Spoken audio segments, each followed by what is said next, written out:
So really, tidal wave is the old word from our childhood, and it's obsolete now, so we all need to forget that. The second thing is, as I said, I'm very excited about earthquakes and tsunamis. They're giant, very impressive natural phenomena, which is kind of why I went into geophysics in the first place.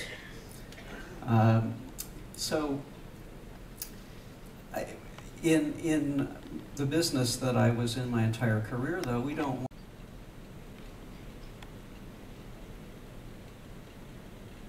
I have to say, those guys did an amazing job. It's just a wonderful animation. So, what I want to draw your attention to is that the earthquake is happening here and propagating up through the Andaman Islands.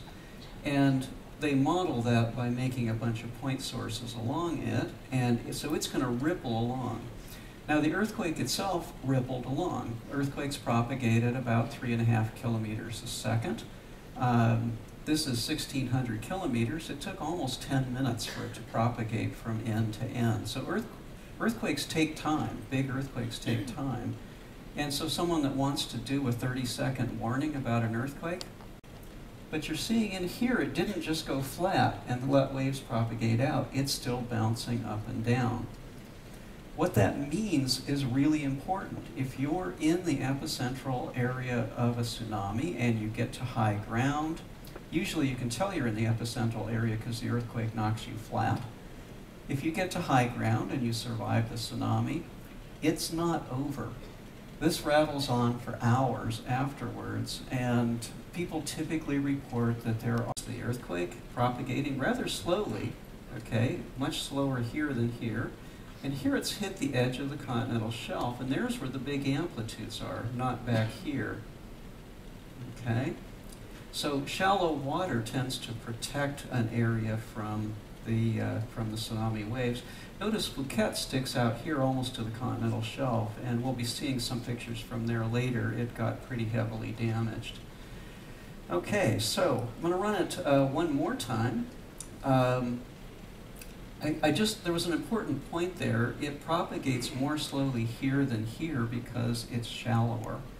Tsunamis have very long wavelengths. They have very large depths, and they're actually dragging bottom even out in deep ocean. And so they're feeling the effects of things like the 90 East Ridge, the shallower versus the deeper water. They're going to travel faster where it's deep, and they're going to travel much more slowly where it's shallow. And they're getting big at the edges. As it shallows, you get the big amplitudes.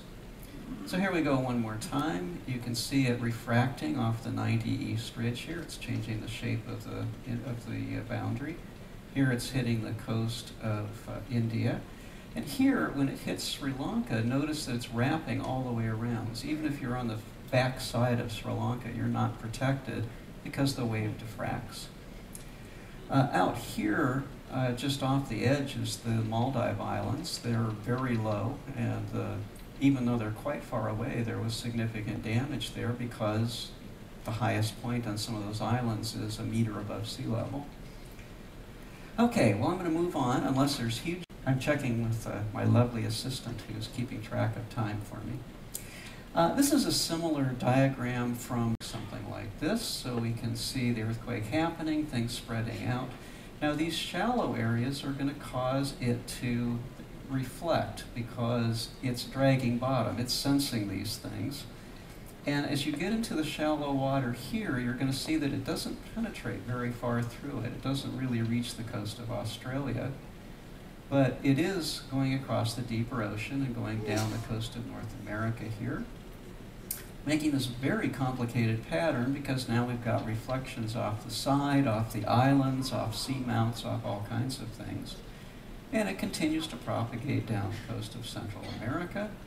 Here it's reaching Antarctica down here, and a little bit of it did leak through to the east coast of Australia. But we're seeing it start to hit the coast of South America here, still with some amplitude. So this was available really, really quickly. These kinds of information are very important for figuring out what's going on. Well, as you can see, as you've got this getting shallower, the wavelength gets shorter, they bunch up, and it gets taller. All right, I want to talk really quickly